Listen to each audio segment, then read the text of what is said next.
So you'll get loud, noisy Pam. Here we go. Are we there? 3, 2, 1. Howdy doody, doggy. Here we are. Hello, everybody. Can we have something to drink? Oh, goodness me. Yes, let's have a Whilst we're waiting. Here we go. All right, Pooch, Okay. looking your best. I'm going to have to slouch, or we're going to have to move this a wee bit.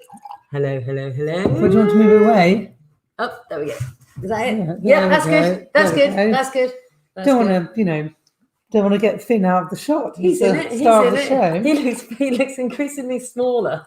I mean, we're getting bigger. Good evening, everybody. Hi, everybody. We're just Pouring the glass. a little bit late in the day today.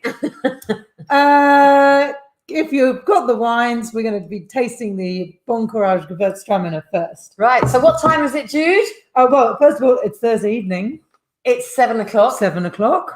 And it's 7:01. Lockdown Live. Again. Version, I don't know how many, actually. Well, I think we're in 3.0, I think, at the moment. 3.0 as And in in lockdown 3.0. As in, yeah, but how many of these lockdowns have we done in totality? Who knows? Who knows? Don't need to count this. No. So, Something hi, different Susie. for everybody every week. Good evening. Hi, Jane and Felicity. Oh, I think I spot some people coming out of dry January. I'm glad to see. Good evening, Emma Tracy. Tim, well done. And Tim, well done. I don't know how you got on. In my experience, it's a bad news on the 1st of February because you get absolutely smashed. And live to regret every single day of dry January. Any case, anybody who missed what we were doing during dry January, you can catch up on our YouTube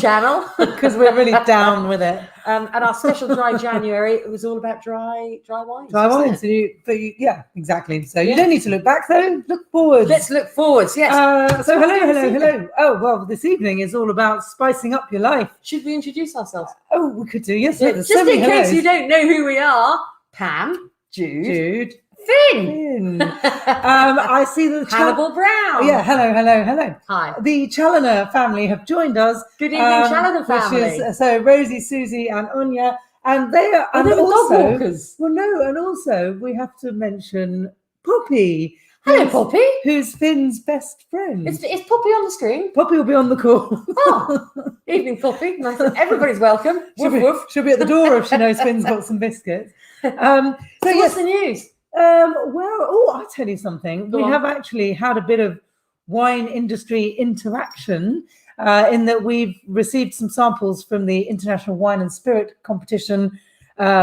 their Russia and Moldova section. Yeah, I know. Hold on to your hats, everybody. It's Russia. We'll report back when we finish them.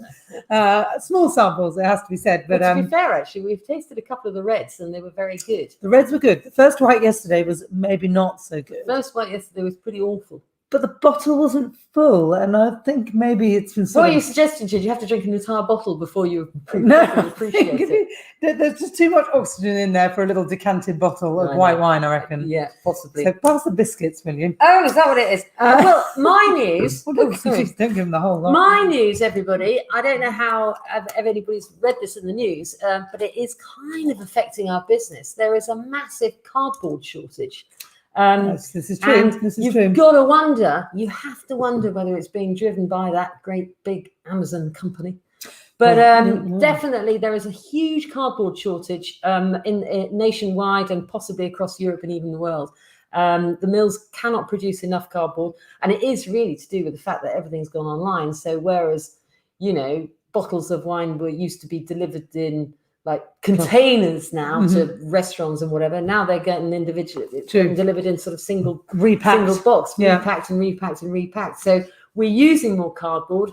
And so there is a huge shortage across everything. Has to be said that we try to reuse all our boxes where possible. So as I think we mentioned before, if you live relatively locally and we don't have to put the wine in the courier, you will probably receive your wine in a brushed up old box. Yeah. And I know that none of you mind that, so that's fine. It's good. I mean, to be fair, it's the right thing to do, really, because there is no reason for us not to use to recycle cardboard boxes other than for aesthetics. So brand image. I'm sorry if you don't see a big, lovely, beautiful Hannibal Brown box on your doorstep at the moment, but it is because of this cardboard shortage. And if you minds. don't believe me, it was in the newspapers yesterday. There you go. So quickly back onto it. We're going to be tasting the Bon Courage Gewürztraminer first. So today we've chosen 2 wines which go brilliantly with spicy food. There you are. So actually, without further ado, cheers, everybody. It's Spice Up Your Life night. Spice up your life. Cheers, everybody. Cheers. We all need a little bit of spice in our lives, don't we?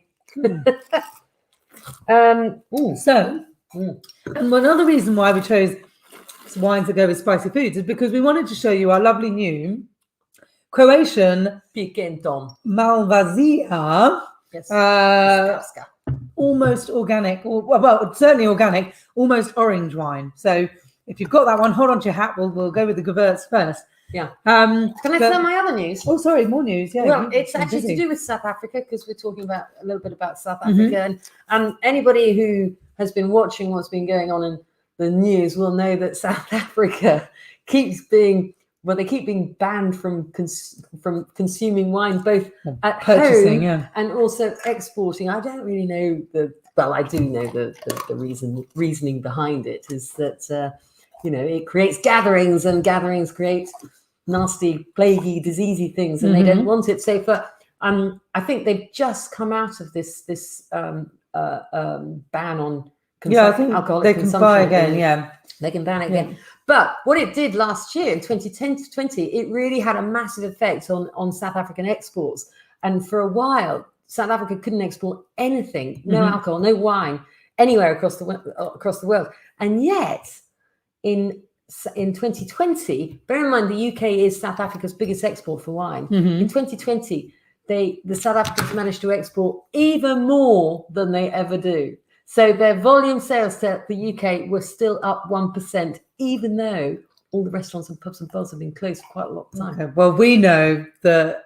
But here's the clanger. Go on. So their volume sales were up 1%, but their value was up nearly 25%, which means they put the price up. Or we were buying the good stuff. It's been driven by a lot of the good, better quality wine, which is good news. Yeah, but probably a bit of both, to be fair, because the South Africans have had a hard old time of it with the rand being so weak. I know. And they're not being even allowed to drink their own produce, let alone sell it. The UK really holds it up, actually. They we are one of their biggest customers. And the next one they're trying to muscle in on is China, because Australia, and this is going to be interesting as well to see whether more Australian wine comes flooding into our market. Australia or the Chinese have put these massive tariffs on Australian imports, and the tariffs going onto Australian wine are between 107 and 212%. Of course. So how much do you reckon a bottle of Jacob's Creek is retailing at in Shanghai these days? I dread to think. Price tag. But anyway, the Sappers are going woohoo! So they're going to try their luck in the Chinese market, whilst the poor Australians are going to suffer a little bit. Well, we'll see how they get on, eh? So it's kind of good news for South Africa. Fine, here we are promoting one of their wines. So yeah, perfect. Sam is drinking this wine with spicy Filipino garlic chili prawns. That sounds amazing. That does sound amazing in actual fact. What were we going to have with it? The Goan Mussels. So we did have both these wines with them all a couple of weeks ago when we were planning. There is some planning goes into this. And the Goan Mussels were delicious because they're steamed in coconut milk and just a few onion and a few spices are fried off first. It's so simple but so delicious. The recipe is on our website. As always. If you don't know, HannibalBrown.com.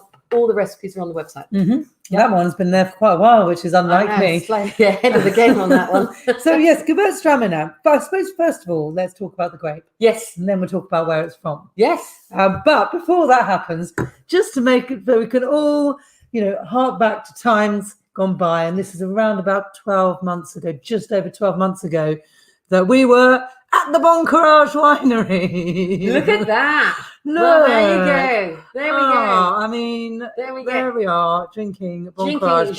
Jacques Prouvé. Jacques Prouvé. And Blanc de Blanc. And so good it was that actually we brought it in and we now list it on our website. So quite right, if you look at Jacques Prouvé, Bruere, Blanc de Blanc, it is a fabulous sparkling, well, basically method champenoise champagne sparkling. 2011 vintage. vintage. It's excellent, and it's only something like 16.99 or something. I think these days 17.99. Oh, is it gone up? Well, there you go. Anyway, so this is the view from the Bon Courage wine estate, looking out over the hills there. Yeah. So just thought I'd share that with you because we're obviously just as desperate to get away out as everyone there else. as possible. So Gewürztraminer is a grape variety, which It is is. always known to go very well with spicy and aromatic foods, right? Yeah, because it's Because spicy and aromatic. spicy and aromatic. So And when we as talk we about know- the food pairing, we always say fight fire with fire. Match one with the other. High acidity, acidic foods. Sweet Sweet. wine, sweet foods. Big, powerful wines, big, powerful foods. Aromatic wines. Aromatic Aromatic foods. There food. you go. It's not rocket science. Yeah. And actually, Gewürz in German means spiced or seasoning, spices or seasoning. So there you go. It's all in the name. And Traminer is the kind of type of grape, isn't it? Yep. So you get all sorts of Traminer. Is that what it means? Spicy varieties. Traminer. Yeah. Oh, I so didn't know that. and Traminers tend to be sort of aromatic and soft, don't they? Yeah. And another interesting thing about the Gewürztraminer grape, and we're all drinking white wine here, so it is a white grape, is that it's actually slightly pinky red in colour. So if I go back to my pictures, and hang on a minute, there, that is the Gewürztraminer grape. Yeah. And you know think to yourself, well, how come the wine's white then? Because there's no colour in the skins. Very little colour in the skins. Yeah. This is not a red They're grape. racked off the skins in any case. Exactly. So you could get a Gewürz rosé, but you just don't see it because you don't want tannins in this. It's a nice, fresh, fruity style wine, isn't it? Yeah. So Bon Courage work organically. So this is, we should just tell everybody actually that the Bon Courage winery is it's a small little winery about 2 hours east of Cape Town, inland. So you just literally drive about 2 hours east and you get to a place called Robertson. And it's just beyond Robertson. Shall I get a map up? If you wish. Yeah, if you've got a map, let's have a little look. Always like to see a little South African Okay, so map. there we go. It's probably tiny on all your screens, but I'm going to just point out in the bottom right-hand corner of this, just so you can see it, is the outline of Africa. That green is South Africa. This, we're looking at the Western Cape, okay? So Everybody spot Cape Town. Cape Town's on the left there where it says where the church is, the big picture of the church. Yeah. And Robertson is the blue patch, light blue. Yeah. Okay. So as you say, it's literally sort of that reflects about 2 hours due east by car really deep into the winelands. Now, the thing about this area is it can get incredibly hot, and it was incredibly hot when we were there last year. At this time of the year, they just literally started picking, and they will have just started picking now as well. It was about 45 degrees. No, I kid you not. Brutally it was 45 degrees. They'd had forest fires, and in actual fact, a couple of wineries had actually been lost as a result of it, which was really rather sad. But the problem when it gets really, really hot is that there can get potentially too much ripeness, and also the wines or the grapes struggle to create sufficient acidity. So it takes the winemaker a moment to look at actually how those grapes are ripening and make sure he doesn't leave them on the vine for too long, and kind of pick them still while they're, they've got some sort of ripeness in them, some sweetness, some sugar that can convert to alcohol, but not overly. But Gewürztraminer, as Jude said, is naturally this aromatic kind of spicy style variety. And the reason why we were drawn to this wine was because it is unusual, because it's dry. It's not a sweet wine. It is totally dry. In fact, what are we going to talk about? Dryness? Residual sugar, yeah. Residual We've sugar. mentioned this before, and I think if you tuned in last week, we were talking about how many grams of residual of sugar there are in a litre of milk. Yeah. Comparing it to other wines, and the answer to that was, in fact, well, no, I won't wait for you to try and remember. So the answer to that was there's about 50 grams of sugar in a litre of milk. A dry wine is usually single figures. This wine is about just over 4.2 grams or something. So it's dry. So it's another great wine to put on your cornflix instead of much healthier than the milk option. Won't pack on the pounds. Yes, lactose free. You name it. But just a few other words on it, because it's got all those aromatics. It makes you think it's sweeter. Yeah. But I think, as we mentioned last time, we were talking about bubbly. There's all sorts of things that can hide sweetness. and acidity is one of them. Yeah. And this wine has got good acidity, and it's not a great variety that's known for having particularly high acidity. Yeah. But in Robertson, they also have quite cool evenings, don't they? So the difference between day and night temperature means that the grapes don't continue to ripen overnight, and they retain their acidity whilst cooling down from the day. So that's why you get a really nice zippy dry wine, 12.5%. This is not a wine that's going to knock your head off when you have it with your breakfast in the morning. And it's often known, in fact, let's ask everyone, whoever's got the Gewürztraminer in their glass, give it a really big swirl, put your nose in, have a big whiff, and tell me which fruit springs to mind. Oh, you're not allowed to say grapes. Grapes doesn't count. It smells like, and you're not allowed to say it smells like wine either. No. It's a specific fruit that is kind of likened to, and it's really obvious in this one, I think. Yeah. We're not getting too winey here. We don't go into pencil shavings and finer hues of what's it. But let's also just talk about food again, also, because particularly good with this wine, if you're looking for wine to go with Indian curries, this is an absolute, it's a winner. It's an absolute winner. That sort of aromatic, that sort of gives the impression of sweetness, but it's not. It's just pure ripeness. That ripeness just cuts through spice beautifully, and it makes for a perfect combination. Also, I just kind of noticed this is a 2019 vintage? 2020. Hot off the press. So if anybody's got the 2020, we must have just moved on to it. I just noticed it's got a slight spritz to it. We just opened the bottle. When you get a spritz, just a light tingling sensation on the palate. That's not a flaw in the wine. It's basically it's when the wine is being bottled, it's bottled to the certain point, which is the 75 centiliter point, and then there's a bit of a gap. There's a gap to the top of the glass of the bottle, and winemakers tend to sort of just pump a little bit of inert gas in there just to retain before they put the closure on. And that just retains a little bit of freshness. But when you open it, you do get that little spritzy sensation. And I just noticed it on the palate. Yeah, it kind of blows off after a while. But it's not, as I said, it's not a flaw. It's just it's a reflection of the fact that it's really young. Now, obviously, you get that if you are drinking the 2020 vintage. But Sam has the 2019. I mean, literally, 18. In fact, this literally just must have arrived this week. I didn't know it had changed to 2020. Naughty. So a lot of you will be on a different vintage. Sorry about that, but you still get the that main aroma of light cheese. But actually, pear also is kind of that softy fruit. Did somebody say light cheese? Yeah, we've had a couple of light cheese. So hang on. And I don't know. Light cheese, and I always talk about tinned peaches because it takes me back to my childhood. I love tinned peaches. Not fresh peaches. They've got to be tinned. Lovely. What a privileged childhood you had. Tinned peaches to go with my tinned pears. So here we go. Gewürztraminer is not a very South African grape. This is, it's very unusual to find in South Africa, actually, which is another reason that we like it. But it's very big in Alsace in France. And actually, it's one of the 4 noble grapes of Alsace. Oh, yes. What are the other 3? Oh, are you asking me? Yeah.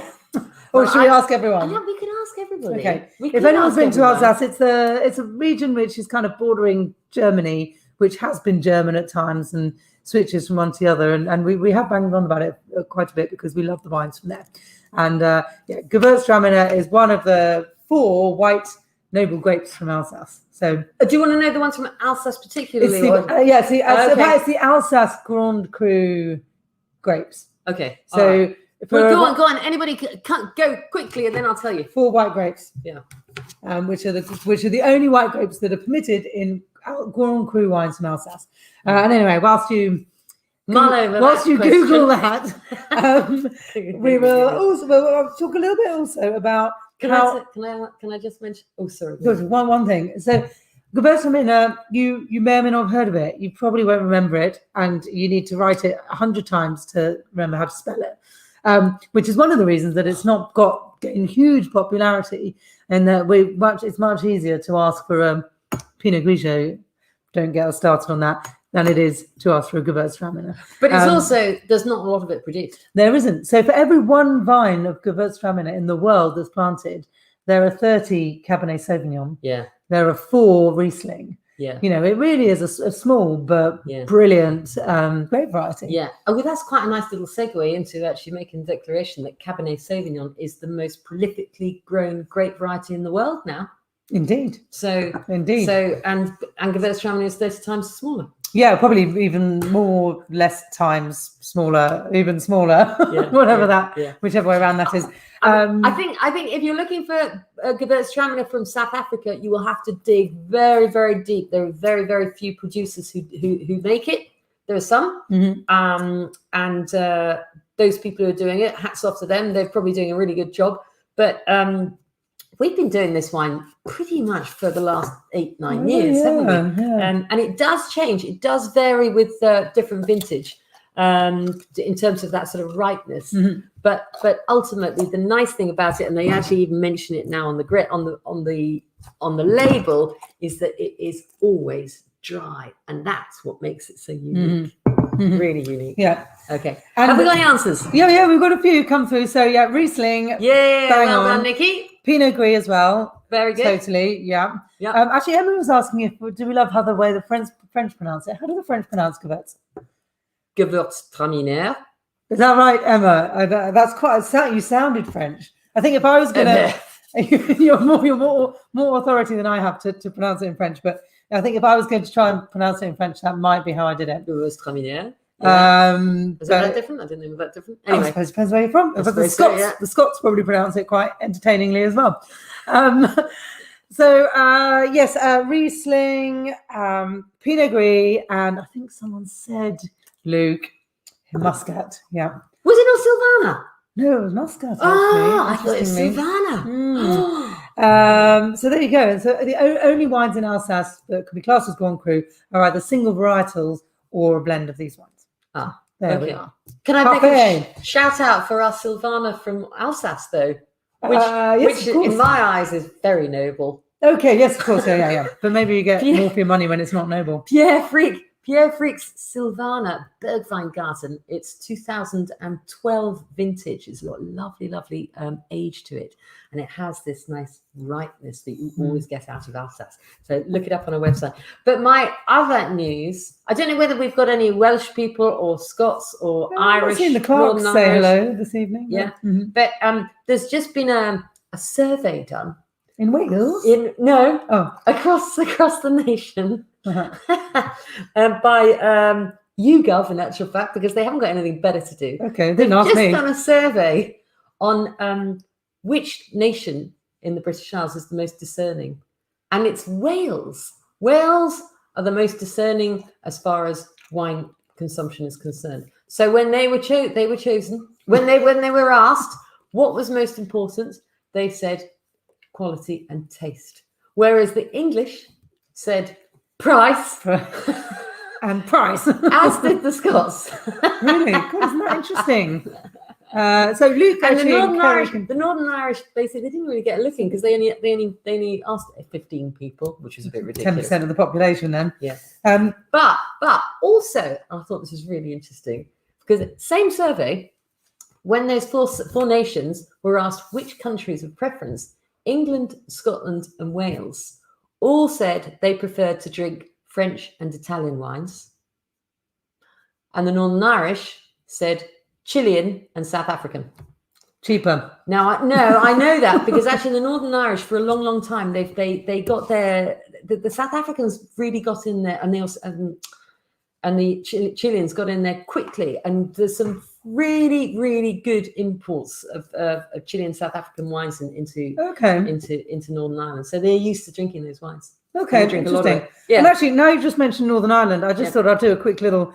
So there we go. Mention the B word just to let you know, because people always ask us how our industry is being affected by the big bad B word. You won't believe it. It's not. Well, and actually, the answer is getting wine into the country is not proving that difficult. Getting it out, sending it to people in Europe is a no-go. Yeah, I know. Unfortunately. Yeah, I know. Up until 31st of December, we've been happily sending wine across Europe. No problemo. Takes a couple of days, literally across anywhere in Europe. And now there's a 15 to 20 day delay. Yeah, we can't even send it to Southern Ireland. We can't even get it to Calais. And that's to do with basically there is just serious You could hold-ups. walk to the coast and row and get it to Calais quicker. But would you have the paperwork ready? They've got a process. We might be able to skip. And they don't really know. You might be able to skip the authorities that way. Anyway, so sorry about that. Anybody wants their wine into Europe, it could take a while. Yeah, unfortunately not. So, Gewürztraminer, what else do we need to know? South Africa. It's a very unusual grape variety in South Africa. The reason it works so well, produced in Robertson, as with Stellenbosch and those other regions in that area, is that it's really nice and cool at night. So, and it's a higher altitude, so you're not looking at 40 degrees all day and 30 degrees all night. I think temperature, really good to drink this chilled, but not too chilled, because if you chill the hell out of it, you're going to lose all those flavour sensations. Ours is not too chilled, actually, and it's quite nice. I think it's perfect. Yeah. So don't chill it too far. Just take the edge off it, I think. Yeah. Right. Totally good. Are we moving on? Shall we move on? We'll move on. We'll move on. I was just having a quick read through. Luke thought the Silvana was lush. That's great, and Sam is a big fan of the Gewürz generally. I think. Good. Seegreber. Luke is shuddering at the thought of Seegreber. Seegreber is a white grape which is grown in Germany, but is also grown quite a lot in this country. Yeah. And actually is one of the big grapes in our Devonport, isn't it? Yeah. Which is a blend of quite a few. It is. So I think with any grape variety, there definitely can be a shudder if you've got a bad version of it. I mean, I think quite a lot of people could go, "Oh, Chardonnay." I was contacted by an English vineyard today. I saw that. Yeah. We won't mention who they are. I looked them up. Got contacted by an English vineyard wanting us to sell their wares. You're not going to see that one on the list in a hurry if I've got anything. We shall see. I'm not a little tasting the shout wine, out for English wine. Yeah. It's so good. There's so many good English wines. Sadly, they sort of they get drawn down by a few who still don't produce very good But it's wine, also quite important to have nice branding, and branding. Your branding says a lot about what's inside the bottle. Talking of which, look at this beauty. What a segue. Okay, here we go. This is our lovely new Croatian Malvazija. Okay, but not just Malvazija. Malvazija Istarska, which is important because it's not Malvazija. It's a different grape variety. Jury's out, but we'll see. As you just mentioned labels, do you want to just mention? Talk about that label. Make sure you have this some wine is a really unusual label. Before we do that, did we tell them how much the Boncourage Gewürztraminer is? No, do you know? No. Okay. It's about 12 pounds, I believe. So it's not going to break the bank. But you can find it at HannibalBrown.com on our website along with all the wines. And by the way, just whilst we're on the subject, next Thursday evening at 7:00, we're going to be doing Turkish night. Turkish Delight. So if you fancy a little bit of Turkish Delight, then do join us. And then the week after that, we're going to invite you to do the Hannibal Brown February quiz. Oh, are we? More information to come about that. I know nothing about this. Put that in the diary, 7:00, the following Sunday. Just pencil it in. We haven't discussed it yet. Okay. Okay, here we go. So this is the front label of this wine. There's information on the back.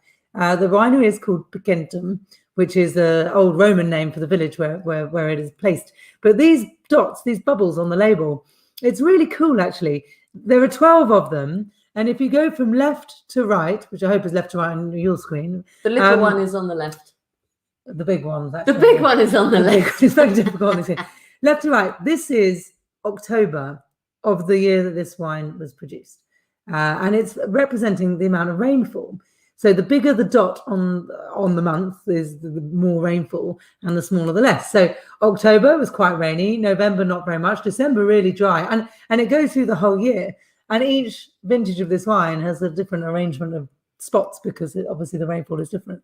So we think it's really interesting. And we have talked about it before in winemaking, but the last one is crucial. So just before you harvest your grapes, this is September. Yeah. The last thing you want is a lot of rain because you may as well be pouring water into your wine. It dilutes the grapes. So it's really interesting. You can kind of have a little roadmap of what the grapes have been through throughout that year. But enough of what's on the outside of the bottle. Let's talk about the inside. Look at the colour of that. Yeah. What does that remind you of? What do you think? He's a good boy. Okay, so it's not officially an orange wine, but you can see the colour of it. It is oxidized. So like your apple goes when you take a bite and leave it on the side and get waylaid cleaning up after someone. Yeah, it goes brown. Yeah. So it's the way that this wine is produced causes it to be slightly oxidized. So it's a very natural wine. I'm just going to flip my little note over here. And it's from Croatia, which adds a good country to our repertoire. We did have a Croatian wine before. Yes. Let's have a little look at map. Those people who don't know where Croatia is, and I don't blame you if you don't know. If you haven't been, then it's one of those places you think, it sort of shows you where Croatia is. The former Yugoslavia. Here we go. Basically it's not a very good example of exactly where Croatia is, but it's let me get the pointer out. There we go. Get the pointer out. Italy is next to it here. So Italy is running down the left-hand side of the screen. Yeah, Slovenia is at the top. And next to Croatia is Bosnia and Herzegovina. But if you didn't know where Croatia was, we're not going to expect you to be able to navigate there by Bosnia and Herzegovina. It's literally, you've got the Adriatic, it's the Adriatic, isn't it? The Adriatic Sea. On the west side of the Adriatic Sea, you have Italy. And on the east side, you have Croatia and all those beautiful, beautiful islands. If anybody's ever been to Croatia, I'm sure you've done some island hopping. If you haven't, it's a fabulous place to go. Their transport infrastructure is second to none. And it's easy peasy. You can island hop easily with what do you call them? Ferries running sort of like every 20 minutes or something back and forth to these dinky little islands. Yeah, it's fab. This wine is from the Orange region at the top, Istria, which is quite near to Italy. And it's from the sort of top most inland section of that, actually. So there is Croatia on the map. Definitely go if you haven't been. It's fantastic. The food is very good. In Istria, up where this wine is from, there's quite a few different influences because it has been Austrian at times, it has been Italian at times. Back in the day, it was Yugoslavian. So there's quite a few different food influences. So it's varied, but they do a good pizza in Croatia, don't they? Which I'm sure there's some other more culturally diverse things, but we had an amazing pizza there once. Croatia. You don't see an awful lot of Croatian wine around. And that is largely to do with because they kind of lost their way a little bit. They are a big producer. They still produce something like 450 million litres compared to 20 million litres in the UK. Or sorry, 12 million litres in the UK. So, they are kind of significant. They're not top 10, they're not top 20, but they're in I think they're number 32 or something. When you put it in the context of Europe, here's a good figure. They produce around about 0.4% of Europe's wine. Right. Because you've got the big three. Who are the big three again, everyone? Which are the top three wine producing nations in the world, in Europe? It's the history of Croatia because it's been war torn and it's been 4 different countries in the last 120 years or something, 150 years. And also it was communist. And so there was no real push. In fact, there was a bigger push to go for cooperative wineries to be created rather than any sort of private individual stuff. So it was all really going down the volume direction rather than the qualitative level. And most of it was being drunk inside the country. But I did read something though, which is kind of interesting. So everybody remembers about the phylloxera, the nasty little bug that hit the European countries in sort of mid 1800s, and this little bug got into the what do you call them? Roots. Thank you. The roots, and essentially ate through the roots, and totally decimated vineyards in France and Italy and what have you. But Croatia, for some reason, held on and didn't get affected to the same degree. And so the French and the Italians actually went, "Ooh, we need to make wine," and they actually sorted to go and make wine in Croatia. So there was a bit of a French and Italian influence in Croatia for a while. But then eventually they did get the bug, and then they got decimated just like everybody. And so just like France and Italy and everywhere else, all the wines in Croatia generally are now grafted onto American rootstock. But the Croatia's one real big point of difference from all those countries is they have a real national shortage of vowels.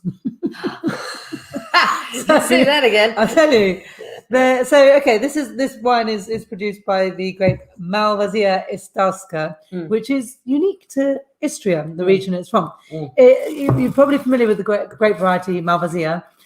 It's not that. Actually, it's not even really related to it. It's just got a similar name.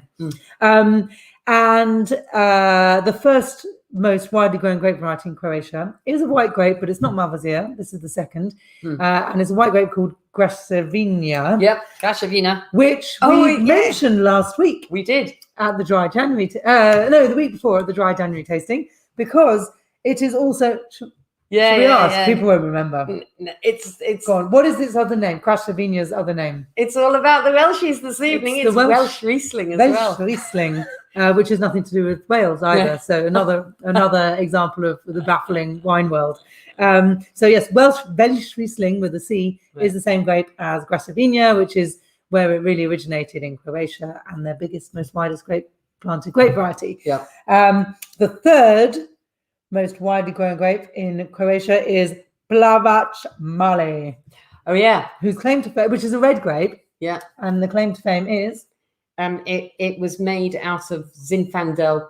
Zinfandel is its daddy. Indeed. Yes. And actually, in 2002, an American searching into the roots of their big famous grape Zinfandel, actually, and I don't know whether they were happy about this as the solution, as the summary and the conclusion of the study, but basically they found that Zinfandel actually originated in Croatia.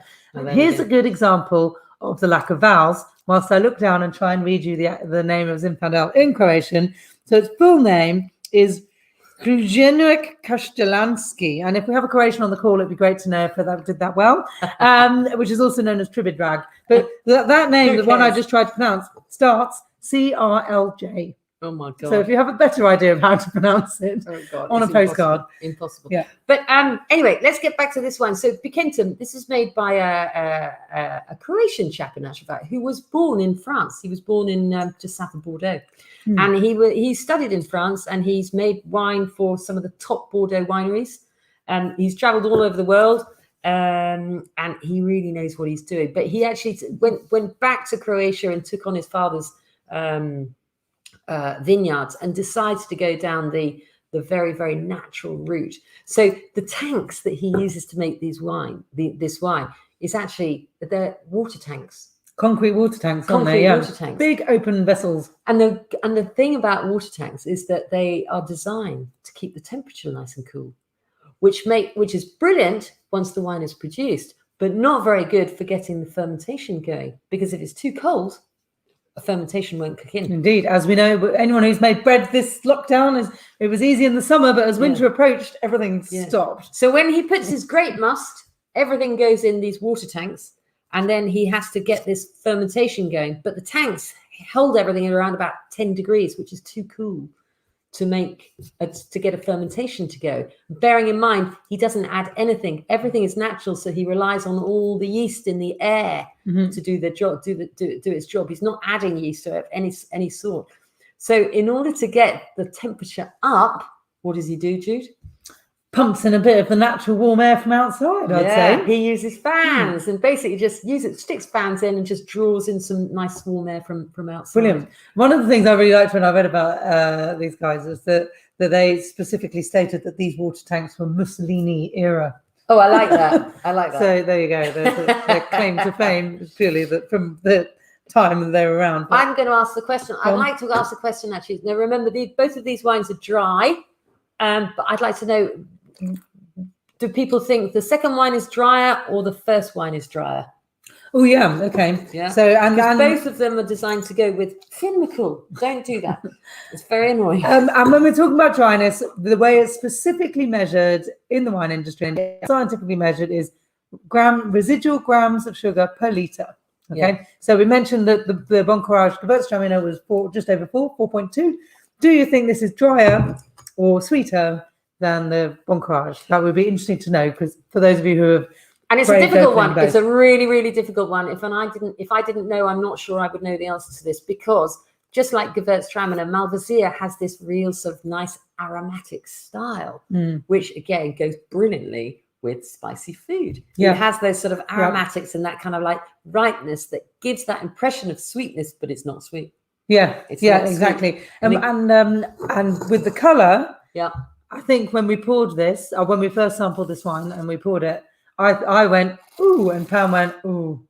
Oh yeah. I have an aversion to anything too weirdy beardy. And whereas I'm kind of quite keen for that sort of thing. But I was quite happy though, in the sense that it is defined as an orange wine, but it actually isn't orange. It's not really orange. So I'm not sure they say it's orange, but it's natural. it's as natural as it comes. There is nothing actually added to it other than maybe just a faint hint of sulfur. Yeah, I'm just not to even give it sure if stability. I think they do add a little bit, but but we've always said in minute quantities, Nothing wrong with it's a that. bloody good thing. Yeah. It stops it going too weirdy beardy. Yeah, As Pam so delicately Yeah. calls it.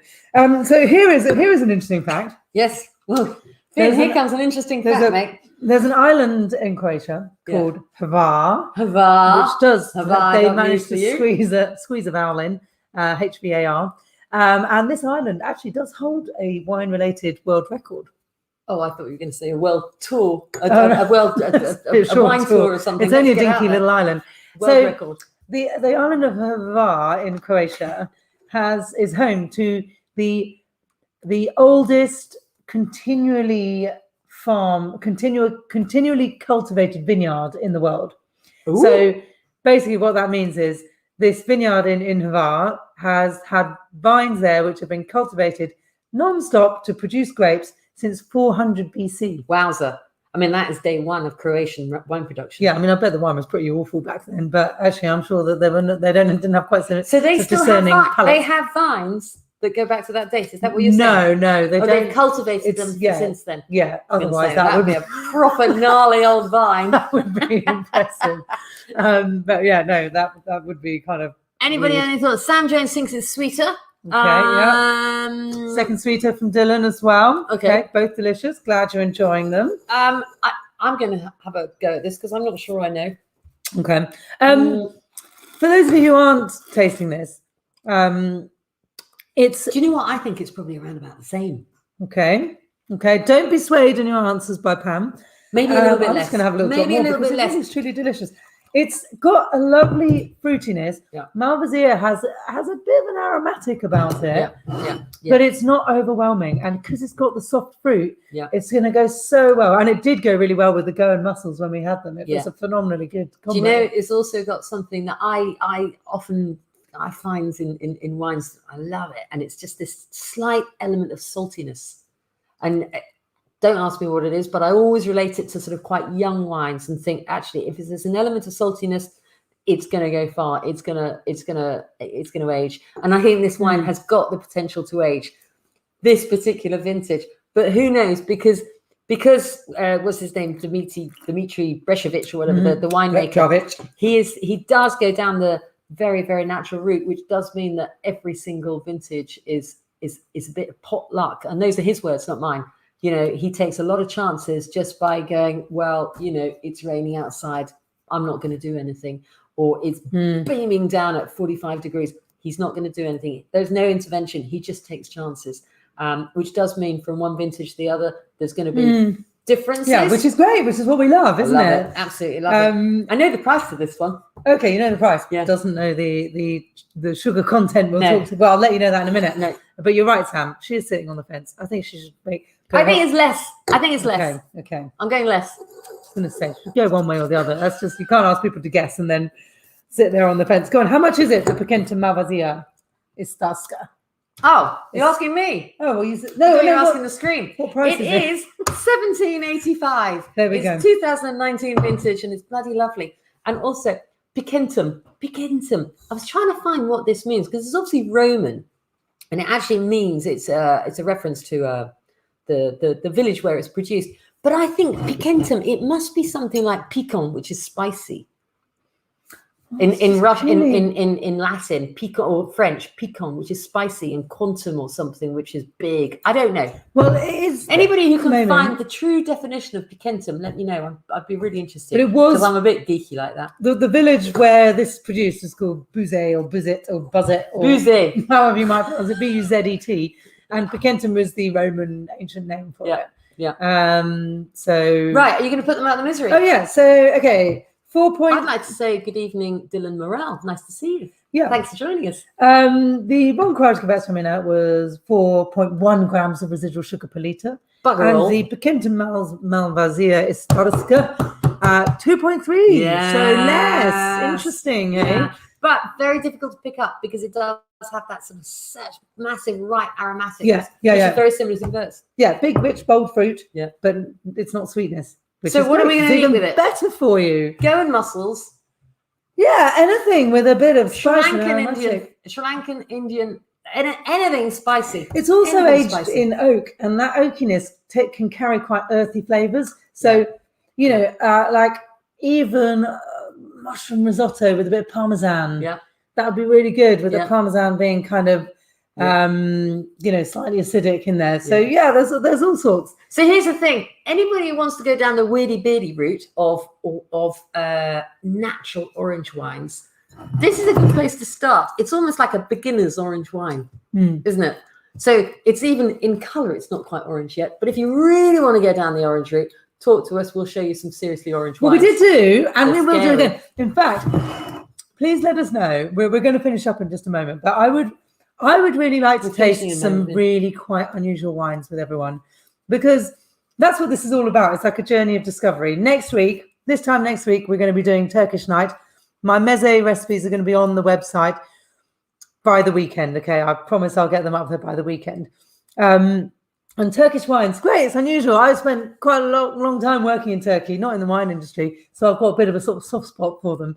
And the Turks and well, actually back then Turkish wine was pretty awful, but now it's good. And these are two really fab wines. So do get involved with those. But if you're interested in tasting something quite unusual and different, let us know, because maybe I can push Pam slightly closer to the weirdy beardy end of the scale. Okay, a shout out if you're just joining us this evening. So we've been doing the lockdown since middle of January, I think. There's a big case of wine on our website called the Lockdown Life Wine Case, and it incorporates all the wines from four weeks. So the last 3 weeks, including today and next Thursday. So you can buy all of the wines at once. If not, you can just buy them individually. But I think this lockdown's going to go on a little bit longer, right? Yeah, but the case is there. The case is there. All the wines are available. But I think we might well have a few more events scheduled as well. We will. And I've forgotten what I was going to say. Oh yeah. Dare I say, Valentine's is coming.